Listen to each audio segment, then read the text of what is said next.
और अज की जी मुलाकात बड़ी खूबसूरत लोगों नाल हुई है। अंजम सरोया साहब ने पंजाबी दे बड़े हाँ बिल्कुल बिल्कुल बेबी हंजरा लड़का बड़ा सोहना बोलदा है, बड़ा जबरदस्त जेबी जेबी भाई। उस तो बाद अंजम सरोया साहब नूं तुसीं बहुत सारे लोग जानते हो, वो भी पंजाबी की बहुत जबरदस्त खिदमत भी कर रहे हैं और पंजाबी व्लॉग बनाता है। बड़ी खूबसूरत वो गुफ्तगू होंगी है, लोगों को मैसेज मिलता है, लोगों को एक बेहतरीन मैसेज वो कोई ना कोई ऐसी गल लभ जाती है कि जिहदे विच कोई बेहतरी होंगी है। हाँ सैट ते जावांगे, जाके देखांगे कि काम की है, किस तरह का है। वे गुरजीत चित्रकार नाल भी तुहाडी मुलाकात करवावांगे, इंडिया टू आई टीम की भी तुहाडे नाल मुलाकात करवावांगे इंशाअल्लाह।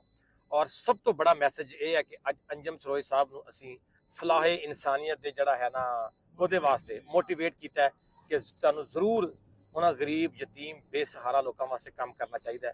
सिर्फ और सिर्फ